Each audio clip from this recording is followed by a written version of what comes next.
सत श्री अकाल न्यूज़ 18 पंजाब देख रहे सारे दर्शकों का स्वागत है। मैं हाँ विजयपाल बराड़। गल करते हाँ मोगा हिंसा की।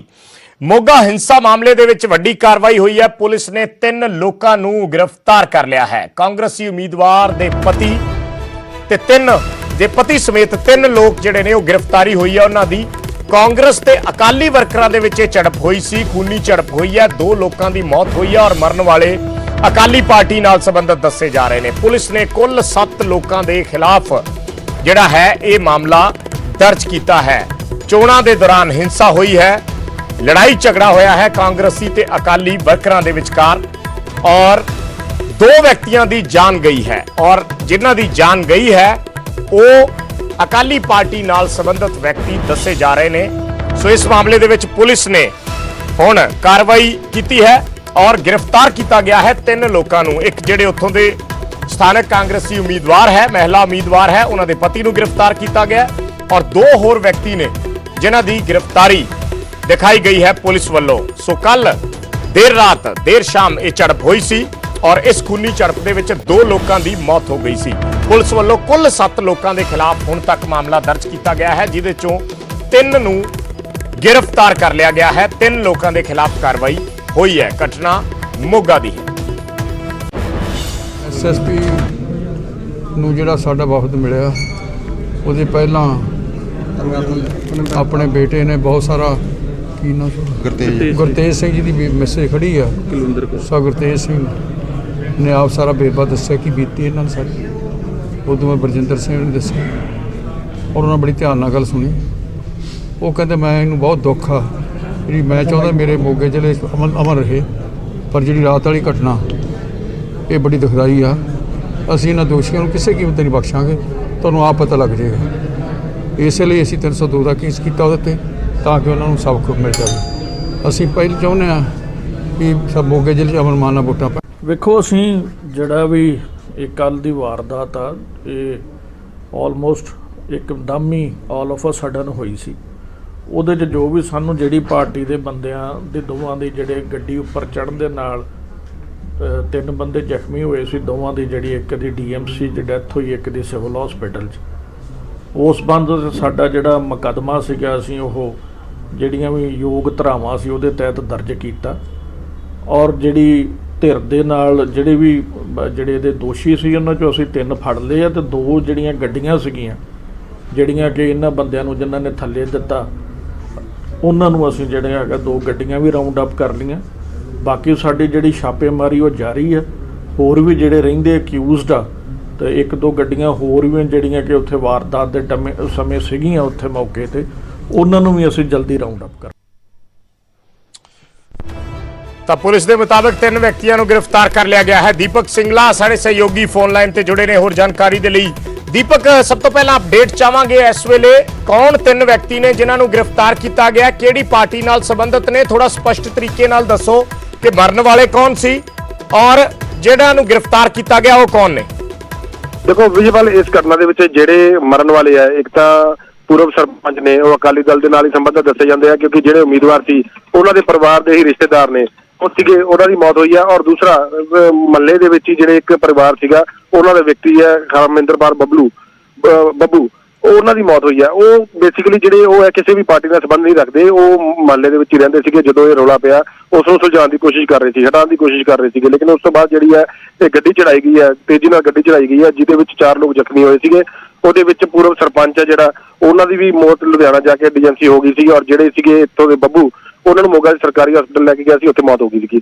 ਇਹ ਦੋਨਾਂ ਲੋਕਾਂ ਦੀ ਜਿਹੜੀ ਮੌਤ ਹੋ ਗਈ ਹੈ, ਪੁਲਿਸ ਨੇ ਇਸ ਮਾਮਲੇ ਦੇ ਵਿੱਚ 7 ਲੋਕਾਂ ਦੇ ਬਾਈ ਨੇਮ ਪਰਚਾ ਦਰਜ ਕੀਤਾ ਗਿਆ ਸੀ, ਜਿਹਦੇ ਵਿੱਚ ਨਰਿੰਦਰਪਾਲ ਸਿੱਧੂ ਜਿਹੜੇ ਕਿ ਕਾਂਗਰਸ ਦੇ ਉਮੀਦਵਾਰ ਹੈ, ਪਤਨੀ ਉਹਨਾਂ ਦੇ ਪਤੀ ਨੇ, ਉਹਨਾਂ ਨੂੰ ਗ੍ਰਿਫਤਾਰ ਕੀਤਾ ਗਿਆ। ਨਾਲ 2 ਹੋਰ ਸਾਥੀ ਉਹਨਾਂ ਦੇ ਗ੍ਰਿਫਤਾਰ ਕੀਤੇ ਗਏ ਆ। ਉੱਥੇ ਹੀ ਸਾਫ਼ ਤੌਰ ਤੇ ਪੁਲਿਸ ਨੇ ਕਿਹਾ ਕਿ 2 ਜਿਹੜੀਆਂ ਗੱਡੀਆਂ ਸੀਗੀਆਂ ਉਹ ਵੀ ਅਸੀਂ ਰਾਉਂਡ ਅਪ ਕਰ ਲਈਆਂ, ਹੋਰ ਵੀ ਜਿਹੜੀਆਂ 2 ਗੱਡੀਆਂ ਸੀਗੀਆਂ ਉਹਨਾਂ ਨੂੰ ਵੀ ਜਲਦ ਫੜ ਲਿੱਤਾ ਜਾਵੇਗਾ ਔਰ ਜਿੰਨੇ ਵੀ ਬਾਕੀ ਦੋਸ਼ੀ ਪੈਂਡਿੰਗ ਰਹਿੰਦੇ ਆ ਉਹ ਜਲਦ ਤੋਂ ਜਲਦ ਗ੍ਰਿਫਤਾਰ ਕਰ ਲਿੱਤੇ ਜਾਣਗੇ ਕਿਉਂਕਿ SSP ਮੋਗਾ ਦਾ ਸਾਫ਼ ਤੌਰ ਤੇ ਕਹਿਣਾ ਹੈ ਕਿ ਮੋਗਾ ਦੇ ਜਿਹੜੇ ਚੁਣਾਵ ਹੈ ਉਹ ਬਿਲਕੁਲ ਅਮਨ-ਅਮਾਨ ਨੇ ਕਰਾਇਆ ਜਾਏਗਾ ਕਿ ਪੁਲਿਸ 'ਚ ਕੋਈ % ਜਿਹੜੀ ਹੈ ਕੋਈ ਵੀ ਕਿੰਤੂ ਪਰੰਤੂ ਨਹੀਂ ਹੋਣ ਦੇਗੀ, ਸਾਫ਼ ਤੌਰ ਤੇ ਆਸ਼ਵਾਸਨ ਦਿੱਤਾ ਹੈ। ਲੇਕਿਨ ਇਸ ਮਾਮਲੇ ਦੇ ਵਿੱਚ ਜਿਸ ਤਰ੍ਹਾਂ ਦੀ ਘਟਨਾ ਵਾਪਰੀ ਹੈ, ਕਿਤੇ ਨਾ ਕਿਤੇ ਇਸ ਨੂੰ ਲੈ ਕੇ ਅਕਾਲੀ ਦਲ ਦੇ ਵਿੱਚ ਕਾਫੀ ਰੋਸ਼ ਹੈ ਔਰ ਉਸ ਨੂੰ ਲੈ ਕੇ ਅੱਜ ਅਕਾਲੀ ਦਲ ਦਾ ਇੱਕ ਵਫਦ ਜਿਹੜਾ ਜਥੇਦਾਰ ਤੋਤਾ ਸਿੰਘ ਦੀ ਅਗਵਾਈ ਦੇ ਵਿੱਚ ਮੋਗਾ ਦੇ ਐਸਐਸਪੀ ਨੂੰ ਮਿਲਿਆ ਔਰ ਉਹਨਾਂ ਨੇ ਆਸ਼ਵਾਸਨ ਦਵਾਇਆ ਕਿ ਜਿਹੜੇ ਲੋਕ ਹੈ ਉਹਨਾਂ ਤੇ ਮਾਮਲਾ ਦਰਜ ਕਰ ਰਹੇ ਔਰ ਜਲਦ ਤੋਂ ਜਲਦ ਜਿਹੜੀ ਹੈ ਸ਼ਾਮ ਤੱਕ ਬਾਕੀ ਲੋਕ ਵੀ ਫੜ ਲਿੱਤੇ ਜਾਣਗੇ। ਵਿਜੇਪਾਲ ਅੱਛਾ, ਦੀਪਕ ਅਮਨ ਅਮਾਨ ਤਾਂ ਸਮਝ ਆਉਂਦੀ ਹੈ ਜਦੋਂ ਇਹੋ ਜਿਹੀਆਂ ਘਟਨਾਵਾਂ ਹੁੰਦੀਆਂ ਨੇ, ਇਸ ਦੇ ਵਿੱਚ ਸਿੱਧਾ ਪੁਲਿਸ ਤੇ ਸਵਾਲ ਤੇ ਉੱਠਦੇ ਹੀ ਹੈ ਕਿ ਪੁਲਿਸ ਕਿਸ ਤਰੀਕੇ ਨਾਲ ਲਾਅ ਐਂਡ ਆਰਡਰ ਮੈਨੇਜ ਕਰ ਰਹੀ ਹੈ। ਬੇਸਿਕਲੀ ਮੈਂ ਤੁਹਾਡੇ ਤੋਂ ਥੋੜਾ ਜਿਹਾ ਇਸ ਦੀ ਬੈਕਗ੍ਰਾਉਂਡ ਜ਼ਰੂਰ ਜਾਨਣਾ ਚਾਹੂੰਗਾ ਕਿ ਵਜ੍ਹਾ ਕੀ ਰਹੀ, ਕਿਉਂ ਮਾਹੌਲ ਇੱਥੋਂ ਤੱਕ ਭੜਕਿਆ, ਕਿਸ ਵਜ੍ਹਾ ਨਾਲ ਇਹ ਲੜਾਈ ਹੋਈ ਜਿਸ ਤੋਂ ਬਾਅਦ 2 ਵਿਅਕਤੀਆਂ ਦੀ ਜਾਨ ਚਲੀ ਗਈ। ਇੱਕ ਵਾਰੀ ਫਿਰ ਸਾਡੇ ਦਰਸ਼ਕਾਂ ਦੇ ਲਈ ਤੁਹਾਡੇ ਤੋਂ ਜਾਨਣਾ ਚਾਹਾਂਗੇ।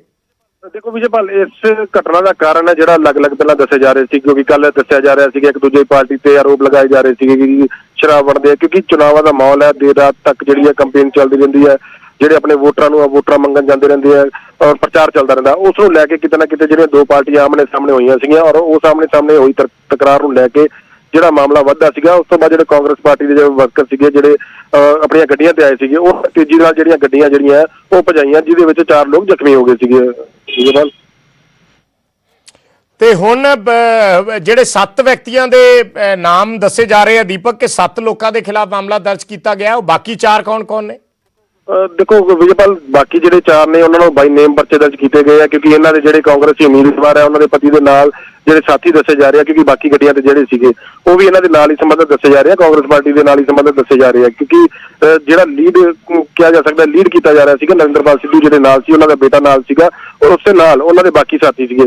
ਇਹਨਾਂ ਦੇ ਵਿੱਚੋਂ ਹੀ ਬਾਈ ਨੇਮ ਜਿਹੜੇ ਮਾਮਲੇ ਦਰਜ ਕੀਤੇ ਗਏ ਆ ਇਹਨਾਂ ਦੇ। ਵਿਜੇਪਾਲ ਠੀਕ ਹੈ, ਧੰਨਵਾਦ ਦੀਪਕ ਇਸ ਜਾਣਕਾਰੀ ਦੇ ਲਈ। ਤਾਂ 7 ਲੋਕਾਂ ਦੇ ਖਿਲਾਫ ਮਾਮਲਾ ਦਰਜ ਹੋਇਆ, ਜਿਹਦੇ ਚੋਂ 3 ਜਿਹੜੇ ਨੇ ਉਹ ਗ੍ਰਿਫਤਾਰ ਕਰ ਲਏ ਗਏ ਨੇ। ਇੱਕ ਉੱਥੋਂ ਦੇ ਕਾਂਗਰਸੀ ਉਮੀਦਵਾਰ ਦਾ ਪਤੀ ਹੈ ਔਰ 2 ਉਸਦੇ ਹੋਰ ਸਾਥੀ ਨੇ। ਸੋ 3 ਵਿਅਕਤੀਆਂ ਦੀ ਗ੍ਰਿਫਤਾਰੀ ਹੋਈ ਹੈ। ਕੱਲ ਦੇਰ ਸ਼ਾਮ ਝੜਪ ਹੋਈ ਸੀ ਅਕਾਲੀ ਤੇ ਕਾਂਗਰਸ ਵਰਕਰਾਂ ਦੇ ਵਿੱਚ ਔਰ 2 ਵਿਅਕਤੀਆਂ ਦੀ ਜਾਨ ਚਲੀ ਗਈ। ਦੱਸਿਆ ਜਾ ਰਿਹਾ ਕਿ ਅਕਾਲੀ ਦਲ ਪਾਰਟੀ ਨਾਲ ਸੰਬੰਧਿਤ ਸੀ ਜਿਨ੍ਹਾਂ ਦੀ ਜਾਨ ਗਈ ਹੈ।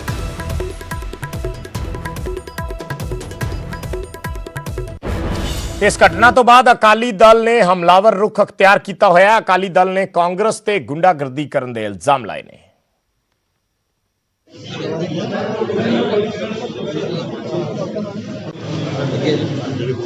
ਤੇ ਹਮਲਾ ਹੁੰਦਾ ਮੋਗੇ ਦੇ ਵਿੱਚ ਸਾਡਾ ਨੌਜਵਾਨ ਸ਼ਹੀਦ ਵਰਕਰ ਜਿਹੜਾ ਉਹ ਸ਼ਹੀਦ ਕਰ ਦਿੱਤਾ ਗਿਆ, ਮਾਰ ਦਿੱਤਾ ਗਿਆ। ਤਾਂ ਇਸੇ ਕਰਕੇ ਸ਼ਿਕਾਇਤ ਲੈ ਕੇ ਗਏ ਕਿ ਪੰਜਾਬ ਦੀ ਸਰਕਾਰ, ਪੰਜਾਬ ਦੇ ਡੀਜੀਪੀ ਮੂਕ ਦਰਸ਼ਕ ਬਣ ਕੇ ਜਿਹੜਾ ਹੈਗਾ ਲੋਕਾਂ ਦੇ ਉੱਤੇ ਹਮਲੇ ਹੋਣ ਦੇ ਰਹੇ ਆ, ਪੰਜਾਬ ਦਾ ਮਾਹੌਲ ਜਿਹੜਾ ਉਹ ਖਰਾਬ ਕਰ ਰਹੇ ਆ। ਔਰ ਮੈਂ ਸਮਝਦਾ ਦੁੱਖ ਵਾਲੀ ਗੱਲ ਹੈ, ਲੋਕਤੰਤਰ ਲਈ ਬੜਾ ਵੱਡਾ ਖਤਰਾ ਹੈ ਕਿ ਜਿੱਥੇ ਇਲੈਕਸ਼ਨ ਕਮਿਸ਼ਨ ਪੰਜਾਬ ਜਿਹੜਾ ਉਹ ਸਿਰਫ ਤੇ ਸਿਰਫ ਡਿਫੰਕਟ ਬੋਡੀ ਨਹੀਂ ਬਣਿਆ, ਉਲਟਾ ਕਾਂਗਰਸ ਦਾ ਪੱਖ ਪੂਰ ਰਿਹਾ ਔਰ ਅੱਖਾਂ ਮੀਚ ਕੇ ਉਹਨਾਂ ਨੂੰ ਇਹ ਸਾਰੇ ਘਿਨੌਣੇ ਕਾਰਨਾਮੇ ਕਰਨ ਦੇ ਰਿਹਾ। ਪਹਿਲਾਂ ਵੀ ਅਸੀਂ ਸ਼ਿਕਾਇਤਾਂ ਕੀਤੀਆਂ ਕਿ ਕਿਤੇ ਕਾਗਜ਼ਾਂ ਦੀ ਰੱਦੋ ਬਦਲ ਲੈ ਲਓ, ਕਿਤੇ ਕਾਗਜ਼ ਨਾ ਭਰਨ ਦੇਣਾ ਜਾਂ ਹੋਰ ਵੀ ਬੜੀਆਂ ਗੱਲਾਂ ਇਸ ਗੱਲ ਦੀਆਂ ਸਾਹਮਣੇ ਆ ਰਹੀਆਂ। ਮੈਂ ਪੰਜਾਬ ਦੇ ਡੀਜੀਪੀ ਸਾਹਿਬ ਨੂੰ ਇੱਕ ਆਗਰਾ ਕਰੂੰਗਾ, ਬੇਨਤੀ ਕਰੂੰਗਾ ਕਿ ਕਾਨੂੰਨ ਨੇ ਵਰਦੀ ਦਿੱਤੀ ਹੈ ਤੇ ਘੱਟੋ ਘੱਟ ਪੰਜਾਬ ਦੇ ਵਿੱਚ ਭਾਈਚਾਰਕ ਸਾਂਝ ਕਾਇਮ ਰੱਖਣ ਦੇ ਲਈ, ਸ਼ਾਂਤੀ ਬਹਾਲ ਰੱਖਣ ਦੇ ਲਈ ਕਿਰਪਾ ਕਰਕੇ ਜੇ ਇਲੈਕਸ਼ਨ ਕਰਾਉਣਾ, ਲੋਕਤੰਤਰ ਨੂੰ ਜਿੰਦਾ ਰੱਖਣਾ ਤੇ ਕਾਨੂੰਨ ਆਪਣਾ ਕੰਮ ਕਰੇ, ਨਾ ਕਿ ਇਸ ਕਿਸਮ ਦੀਆਂ ਗੁੰਡਾਗਰਦੀ ਅਨਸਰ ਜਿਹੜੇ ਬਣੇ ਹੋਏ ਆ ਔਰ ਕਾਂਗਰਸੀ ਗੁੰਡਾਗਰਦੀ ਨੂੰ ਵਰਤ ਕੇ ਲੋਕਾਂ ਨੂੰ ਦਬਾਉਣ ਦੀ ਕੋਸ਼ਿਸ਼ ਕਰ ਰਹੇ ਆ, ਉਹਨਾਂ ਨੂੰ ਇਹ ਨੱਥ ਪਾਈ ਜਾ ਸਕੇ ਤੇ ਸਹੀ ਢੰਗ ਨਾਲ ਇਲੈਕਸ਼ਨ ਹੋ ਸਕਣ। ਤੇ ਹੁਣ ਗੱਲ ਦੀਪ ਸਿੱਧੂ ਦੀ। ਦੀਪ ਸਿੱਧੂ ਤੋਂ ਪੁੱਛਗਿੱਛ ਲਗਾਤਾਰ ਜਾਰੀ ਹੈ। ਕ੍ਰਾਈਮ ਬ੍ਰਾਂਚ ਦੀ ਟੀਮ ਦੀਪ ਸਿੱਧੂ ਨੂੰ ਸਵਾਲ ਕਰ ਰਹੀ ਹੈ। ਅੱਜ ਸਵੇਰੇ 10 ਵਜੇ ਤੋਂ ਇਹ ਪੁੱਛਗਿੱਛ ਹੋ ਰਹੀ ਹੈ ਔਰ ਜੋ ਜਾਣਕਾਰੀ ਅੰਦਰੋਂ ਮਿਲੀ ਹੈ ਸੋਰਸਿਸ ਦੇ ਮੁਤਾਬਿਕ ਕਿ ਦੀਪ ਸਿੱਧੂ ਜਿਸ ਤਰੀਕੇ ਨਾਲ ਸੋਸ਼ਲ ਮੀਡੀਆ ਦੇ ਜ਼ਰੀਏ ਬਾਹਰ ਜਿਹੜੇ ਉਸਦੇ ਮਿੱਤਰ ਸੀ ਜਾਂ ਮਹਿਲਾ ਮਿੱਤਰ ਜਿਸ ਦਾ ਜ਼ਿਕਰ ਕੀਤਾ ਜਾ ਰਿਹਾ ਹੈ ਉਹਨਾਂ ਦੇ ਰਾਬਤੇ ਦੇ ਵਿੱਚ ਸੀ, ਉਹਨਾਂ ਦੇ ਨਾਲ ਇਨ ਟੱਚ ਸੀ, ਉਸ ਕਨੈਕਸ਼ਨ ਨੂੰ ਪੁਲਿਸ ਖੰਗਾਲ ਰਹੀ ਹੈ ਕਿ ਉਹ ਕੌਣ ਸੀ, ਕਿਸ ਤਰੀਕੇ ਨਾਲ ਉਹ ਵਿਦੇਸ਼ 'ਚ ਬੈਠੇ ਵਿਅਕਤੀਆਂ ਦੇ ਨਾਲ ਰਾਬਤੇ ਦੇ ਵਿੱਚ ਸੀ। ਗ੍ਰਿਫਤਾਰੀ ਤੋਂ ਪਹਿਲਾਂ ਦੀ ਲੋਕੇਸ਼ਨ ਬਾਰੇ ਵੀ ਸਵਾਲ ਕੀਤੇ ਜਾ ਰਹੇ ਨੇ ਕਿ 26 ਜਨਵਰੀ ਤੋਂ ਲੈ ਕੇ ਕੱਲ ਤੱਕ ਦਾ, ਪਰਸੋਂ ਤੱਕ ਦਾ ਦਿਨ ਸੀ ਜਦੋਂ ਤੱਕ ਗ੍ਰਿਫਤਾਰੀ ਨਹੀਂ ਹੋਈ ਸੀ, ਉਦੋਂ ਤੱਕ ਦੀਪ ਸਿੱਧੂ ਕਿੱਥੇ ਰਿਹਾ। ਇਹ ਵੀ ਨਿਕਲ ਕੇ ਆ ਰਿਹਾ ਕਿ NIA ਵੀ ਹੁਣ ਦੀਪ ਸਿੱਧੂ ਤੋਂ ਪੁੱਛਗਿੱਛ ਕਰ ਸਕਦੀ ਹੈ। ਸੋ ਪੁੱਛਗਿੱਛ ਜਾਰੀ ਹੈ। ਦਿੱਲੀ ਕ੍ਰਾਈਮ ਬ੍ਰਾਂਚ ਦੇ ਦਫ਼ਤਰ ਦੇ ਵਿੱਚ ਦੀਪ ਸਿੱਧੂ ਤੋਂ ਸਵਾਲ ਪੁੱਛੇ ਜਾ ਰਹੇ ਨੇ ਕਿ ਕਿੱਥੇ ਉਹ ਰਿਹਾ, ਕਿੱਥੇ ਵਿਚਰਿਆ, ਕਿਹੜੇ ਲੋਕਾਂ ਨੇ ਦੀਪ ਸਿੱਧੂ ਦਾ ਇਸ ਦੌਰਾਨ ਸਾਥ ਦਿੱਤਾ ਔਰ ਕਿਹਨਾਂ ਦੇ ਉਹ ਟੱਚ ਦੇ ਵਿੱਚ ਸੀ, ਕਿਹਨਾਂ ਦੇ ਥਰੂ ਉਹ ਆਪਣਾ ਸੋਸ਼ਲ ਮੀਡੀਆ ਇਸਤੇਮਾਲ ਕਰਦਾ ਸੀ। ਇਹ ਸਾਰੇ ਸਵਾਲ ਨੇ ਕਿ ਇੱਕ ਸਵਾਲ ਜਿਹੜੇ ਨੇ ਅਸੀਂ ਗ੍ਰਾਫਿਕਸ ਦੇ ਜ਼ਰੀਏ ਦੱਸ ਰਹੇ ਹਾਂ ਕਿ ਕਿਸਾਨ ਲੀਡਰਾਂ ਨੂੰ ਲੈ ਕੇ ਕੀ ਖੁਲਾਸਾ ਕਰਨਾ ਸੀ, ਕਿਉਂਕਿ ਦੀਪ ਸਿੱਧੂ ਨੇ ਆਪਣੀ ਇੱਕ ਵੀਡੀਓ ਦੇ ਵਿੱਚ ਇਹ ਬੋਲੀ ਸੀ ਗੱਲ ਕਿ ਉਹ ਅਗਲੇ ਦਿਨਾਂ 'ਚ ਕਿਸਾਨ ਆਗੂਆਂ ਨੂੰ ਲੈ ਕੇ ਖੁਲਾਸੇ ਕਰੇਗਾ। ਸੋ ਇਹ ਕ੍ਰਾਈਮ ਬ੍ਰਾਂਚ ਦਾ ਸਵਾਲ ਹੈ। 26 ਜਨਵਰੀ ਤੋਂ ਪਹਿਲਾਂ ਕਿਸ ਦੇ ਨਾਲ ਗੱਲ ਹੋਈ ਸੀ, ਇਹ ਵੀ ਕ੍ਰਾਈਮ ਬ੍ਰਾਂਚ ਦੇ ਸਵਾਲ ਨੇ। ਜੋ ਲਿਸਟ ਹੈ ਪੂਰੀ, ਜੋ ਪਤਾ ਲੱਗਿਆ ਕਿ ਕ੍ਰਾਈਮ ਬ੍ਰਾਂਚ ਇਸ ਐਂਗਲ ਤੋਂ ਸਵਾਲ ਪੁੱਛ ਰਹੀ ਹੈ। ਹੋਰ ਵਿਦੇਸ਼ 'ਚ ਬੈਠੇ ਕਿਹੜੇ ਵਿਅਕਤੀਆਂ ਦੇ ਸੰਪਰਕ 'ਚ ਦੀਪ ਸਿੱਧੂ ਰਿਹਾ ਹੈ, ਇਹ ਵੀ ਸਵਾਲ ਕ੍ਰਾਈਮ ਬ੍ਰਾਂਚ ਵੱਲੋਂ ਦੀਪ ਸਿੱਧੂ ਨੂੰ ਪੁੱਛਿਆ ਜਾ ਰਿਹਾ ਹੈ। ਉਸ ਦੀ ਕਿੱਥੇ ਗੱਲ ਹੁੰਦੀ ਸੀ ਸੋਸ਼ਲ ਮੀਡੀਆ ਦੇ ਜ਼ਰੀਏ, ਉਹ ਕਿੱਥੇ ਟੱਚ ਸੀ, ਰਾਬਤੇ ਦੇ ਵਿੱਚ ਸੀ ਬਾਹਰ ਬੈਠੇ ਵਿਅਕਤੀਆਂ ਦੇ, ਇਹ ਵੀ ਸਵਾਲ ਹੈ। ਕਿ ਉਸ ਨੂੰ ਵਿਦੇਸ਼ ਤੋਂ ਕੋਈ ਫੰਡਿੰਗ ਵੀ ਆਈ ਹੈ, ਇਹ ਵੀ ਜਾਂਚਣ ਦੀ ਜਾਂ ਪੁੱਛਣ ਦੀ ਕੋਸ਼ਿਸ਼ ਕਰ ਰਹੀ ਹੈ ਕ੍ਰਾਈਮ ਬ੍ਰਾਂਚ ਵੀ, ਔਰ NIA ਵੀ ਹੋ ਸਕਦਾ ਅਗਲੇ ਦਿਨਾਂ 'ਚ ਪੁੱਛੇ। ਲਾਲ ਕਿਲਾ ਪਹੁੰਚਣ ਤੋਂ ਪਹਿਲਾਂ ਦੀਪ ਸਿੱਧੂ ਕਿੱਥੇ ਗਿਆ, ਇਹ ਵੀ ਸਵਾਲ ਜਵਾਬ ਦੀਪ ਸਿੱਧੂ ਤੋਂ ਕੀਤੇ ਜਾ ਰਹੇ ਨੇ। ਸੋ ਬਹੁਤ ਸਾਰੀ ਲੰਬੀ ਚੌੜੀ ਫਹਿਰਿਸਤ ਹੈ। ਦਿੱਲੀ ਦੇ ਅੰਦਰ ਦੀਪ ਸਿੱਧੂ ਦੀ ਕੀ ਮੂਵਮੈਂਟ ਰਹੀ, ਇਸ ਬਾਰੇ ਵੀ ਕ੍ਰਾਈਮ ਬ੍ਰਾਂਚ ਦੀਪ ਸਿੱਧੂ ਨੂੰ ਸਵਾਲ ਪੁੱਛ ਰਹੀ ਹੈ। 26 ਜਨਵਰੀ ਤੋਂ ਬਾਅਦ ਦੀਪ ਸਿੱਧੂ ਕਿਸ ਵਿਅਕਤੀਆਂ ਨੂੰ ਮਿਲਿਆ, ਕਿਉਂਕਿ 26 ਜਨਵਰੀ ਤੋਂ ਲੈ ਕੇ ਜਿਹੜੀ ਗ੍ਰਿਫਤਾਰੀ ਹੋਈ ਆ 8 ਫਰਵਰੀ ਤੱਕ ਦੀਪ ਸਿੱਧੂ ਕਿੰਨਾ ਲੋਕਾਂ ਦੇ ਸੰਪਰਕ ਸੀ, ਕਿੰਨਾ ਨੂੰ ਮਿਲਿਆ। ਜਦੋਂ ਇਹ ਸਾਰਾ ਘਟਨਾਕ੍ਰਮ ਵਾਪਰਿਆ, ਜਦੋਂ ਹਿੰਸਾ ਹੋਈ, ਉਸ ਤੋਂ ਬਾਅਦ ਦੀਪ ਸਿੱਧੂ ਦੀ ਲੋਕੇਸ਼ਨ ਕੀ ਸੀ।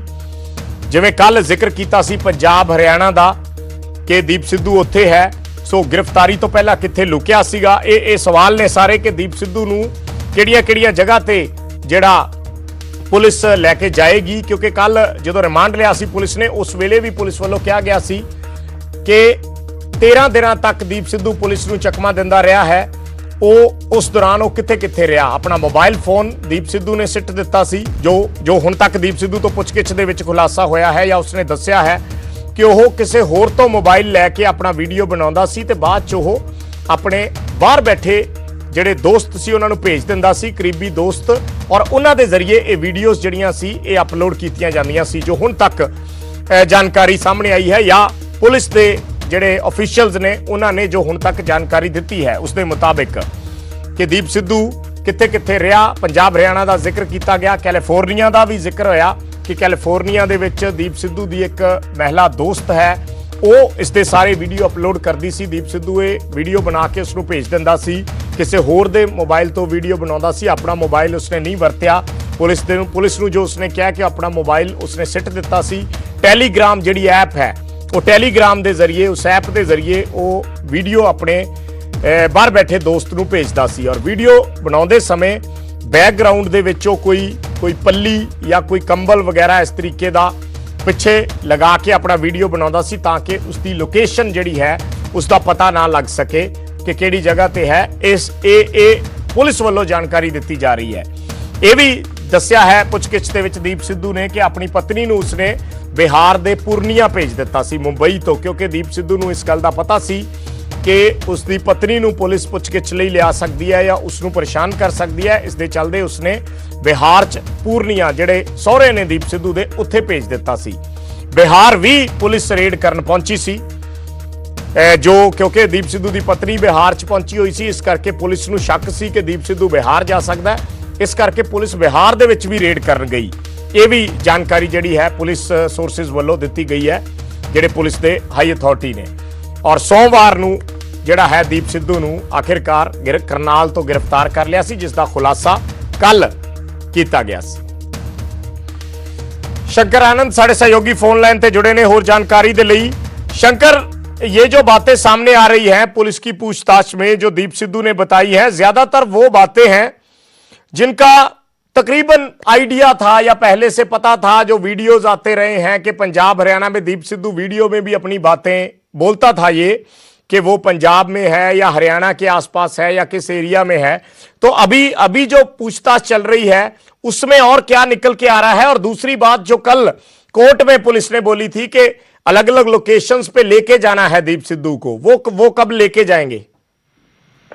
देखिए, आज क्राइम ब्रांच के दफ्तर में आज क्राइम ब्रांच के काफी वरिष्ठ अधिकारी है वो पहुंचे हैं, और दिल्ली पुलिस के जो एडिशनल कमिश्नर वो मौके पे पहुंचे, जॉइंट कमिश्नर जो है वो मौके पे पहुंचे, और डीसीपी जो है वो भी पहुंची हुई है और लगातार इस मामले में पूछताछ कर रही है। आज सुबह में ज्वाइंट इंटरोगेशन के दौरान जो खुफिया एजेंसी आईबी के जो अधिकारी है वो भी मौके पर पहुंचे थे।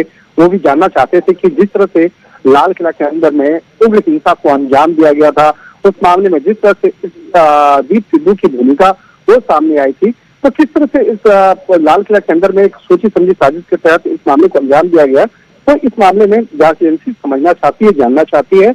और इसी के मद्देनजर आज तमाम क्राइम ब्रांच के जो वरिष्ठ अधिकारी हैं वो मौके पर पहुंचे और चाणक्यपुरी स्थित जो क्राइम ब्रांच का दफ्तर है वहां पर पूछताछ चल रही है। पिछले कई घंटों से पूछताछ चल रही है। जिस तरह से बाकायदा कल कोर्ट में पेश किया गया था, उसके बाद 7 दिनों की रिमांड मिली थी। तो इस मामले में अब क्राइम ब्रांच के अधिकारी अब ये जानना चाहते हैं कि जो 13 दिन तक जो फरार रहा, तो फरारी के दौरान में वो कहाँ गया, किस किस से मिला, किस तरह से बाकायदा वो वीडियो अपलोड करता था, वो कौन महिला मित्र थी जो इसको लगातार मदद कर रही थी, और जिस तरह से फोटोग्राफ जो वीडियो पोस्ट किए जाते थे, फोटोग्राफी जो विशेष तरह का फोटोग्राफ जो है वो अपलोड किया जाता था, तो उसमें किस तरह से टेक्निकल तौर पर उसको एडिट किया जाता था, जिस तरह से बाकायदा कभी कंबल ओढ़ के दिखाया जाता था, तो कभी कहीं और विशेष लोकेशन में दिखाया जाता था। तो इन तमाम मामलों पर विस्तार से तफ्तीश किया जा रहा है, पूछताछ की जा रही है, और क्राइम ब्रांच के अधिकारी लगातार इस मामले में अलग अलग जो अधिकारी हैं वो अलग तरीके से सवाल जवाब कर रहे हैं, जिससे कि ज्यादा से ज्यादा महत्वपूर्ण जानकारियां वो निकल सके। तो आज सुबह में 10 बजे से लगातार दीप सिद्धू से पूछताछ चल रही है क्राइम ब्रांच के दफ्तर में, और उस दीप सिद्धू से कई अन्य दूसरे जो आरोपी हैं उसके बारे में भी बाकायदा पूछताछ की जा रही है। उसके साथ साथ जो कई महत्वपूर्ण जानकारियों को इकट्ठा किया जा रहा है कि वो किसके संपर्क में रहा, जो 13 दिन 14 दिन गायब रहा, तो कौन लोग थे जो उसको मदद कर रहे थे। तो कई महत्वपूर्ण जानकारियां हैं जिसको क्राइम ब्रांच जानना चाहेगी और समझना चाहेगी, और इसी के मद्देनजर ये तमाम जो चीजें हैं वो जो चल रही है, जो इन्वेस्टिगेशन जो चल रहा है, उसी के मद्देनजर देखा जा सकता है। अच्छा शंकर, जो एनआईए की बात आ रही है कि एनआईए पूछताछ कर सकती है दीप सिद्धू से, तो उसका क्या एंगल रह सकता है एनआईए का? देखिए, जो ज्वाइंट इंट्रोगेशन होती है, ज्वाइंट इंट्रोगेशन में तमाम एजेंसियों को बुलाया जाता है, और ऐसा नहीं है कि इस मामले में केस रजिस्टर्ड होकर लिया गया, लेकिन जानना चाहेगी और समझना चाहेगी, क्योंकि हो सकता है इस मामले की गंभीरता को देखते हुए बाद में एनआईए भी इस मामले में इन्वेस्टिगेशन करे। तो एनआईए के पास कुछ पहले से कुछ मामले पहले से रजिस्टर्ड हैं, लेकिन इस मामले को समझने के लिए और इस मामले की गंभीरता को देखते हुए आगे तफ्तीश करने के लिए तमाम जांच एजेंसियों को बुलाया जाता है। और कई बार सिर्फ ये दीप सिद्धू के मामले में नहीं, बल्कि और दूसरे भी कई मामलों में देखा गया है, ज्वाइंट इंट्रोगेशन के दौरान आईबी को जानकारी दी जाती है, एनआईए को दी जाती है, यहाँ तक कि ईडी को भी इंफॉर्मेशन दी जाती है कि ऐसा एक आरोपी गिरफ्तार हुआ है और अगर आप चाहते हैं तो आप पूछताछ की प्रक्रिया में शामिल हो सकते हैं। तो ज्वाइंट इंट्रोगेशन की जो प्रक्रिया होती है उसमें कई जांच एजेंसी के और जांच अधिकारी जो होते हैं वो एक साथ बैठे होते हैं, जो आपस में बैठ करके एक साथ सवाल जवाब करते हैं। और कई बार ऐसा भी होता है कि कुछ कुछ वक्त अलग से दिया जाता है कि आप अलग से कुछ पूछताछ करना चाहते हैं तो आप अलग से भी पूछताछ कर सकते हैं। तो ये मसला बहुत ही महत्वपूर्ण हो चुका है, और जिस तरह से लाल किला के अंदर में ये उग्र हिंसा का मामला था, इस मामले पर विस्तार से जानना और परखना चाहती है, इसीलिए ये तमाम अलग अलग एजेंसियों के अधिकारियों को इस मामले की जानकारी दी गई थी और वो लोग आज पूछताछ की प्रक्रिया में आए थे। ठीक है बहुत बहुत धन्यवाद शंकर इस जानकारी दे लई। तां विस्तार नाल जानकारी दित्ती है पूरी पुछताछ दी पुछगिछ दी प्रक्रिया की हुंदी है और किस तरीके नाल ये पुछगिछ कीती जा रही है। एक ज्वाइंट ਜਿਹੜੀ ਇਸ ਨੂੰ ਇੰਟਰੋਗੇਸ਼ਨ ਕਹਿ ਸਕਦੇ ਆ, ਜਿਵੇਂ ਸਾਡੇ ਸਹਿਯੋਗੀ ਸ਼ੰਕਰ ਆਨੰਦ ਦੱਸ ਰਹੇ ਸੀ ਕਿ ਸਾਰੀਆਂ ਏਜੰਸੀਆਂ ਆਟੋਮੈਟਿਕਲੀ ਉਸ ਦੇ ਵਿੱਚ ਸ਼ਾਮਿਲ ਹੋ ਜਾਂਦੀਆਂ ਨੇ। ਸਭ ਨੂੰ ਦੱਸਿਆ ਜਾਂਦਾ ਹੈ ਕਿ ਜਦੋਂ ਕੋਈ ਵਿਅਕਤੀ ਗ੍ਰਿਫਤਾਰ ਹੋਇਆ ਤਾਂ ਉਸ ਤੋਂ ਕੋਈ ਏਜੰਸੀ ਅਗਰ ਆਪਣੇ ਤਰੀਕੇ ਨਾਲ ਪੁੱਛਗਿੱਛ ਕਰਨਾ ਚਾਹੁੰਦੀ ਹੈ, ਉਸ ਦੇ ਮਨ 'ਚ ਕੋਈ ਸਵਾਲ ਨੇ ਜਾਂ ਉਹਨਾਂ ਨੂੰ ਕੋਈ ਡਾਊਟ ਹੈ ਕਿਸੇ ਚੀਜ਼ ਤੇ, ਤਾਂ ਉਹ ਆ ਕੇ ਪੁੱਛਗਿੱਛ ਕਰ ਸਕਦੇ ਆ। क्योंकि पुलिस रिमांड का मतलब ये होंदा है कि पुछगिछ करनी है, या अगर किते कोई ऐसा हीनियस क्राइम होया तो कई बारी हथियार वगैरह या होर चीज़ां पुलिस ने रिकवर करनियां होंदियां, इस करके पुलिस रिमांड लिया जाता है। पर इस मामले दे विच ऐसी दीप सिद्धू के मामले कोई वड्डी रिकवरी नहीं है, सिर्फ मोबाइल फोन का जिक्र किया जा रहा है कि मोबाइल फोन रिकवर करना है, जिस बारे दीप सिद्धू ने यह बयान दिता है कि उसने अपना मोबाइल फोन सिट दिता सी। बाकी पुछगिछ चल रही है, दूसरियां एजेंसियां नूं भी इस दे विच शामिल किया गया है, अपने हिसाब नाल वो भी इस मामले नूं देख रही हैं।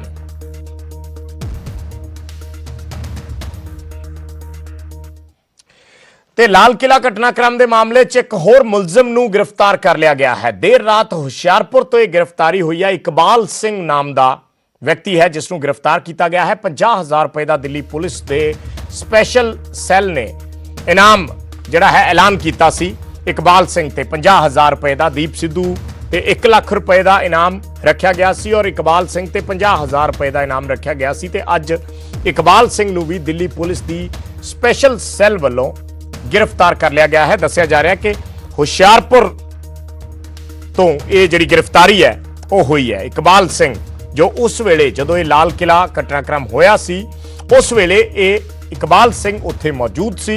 बकायदा उस वल्लों एक वीडियो बनाई गई सी और उस वीडियोग्राफी के आधार ते ही पुलिस इकबाल सिंह की तलाश कर रही सी।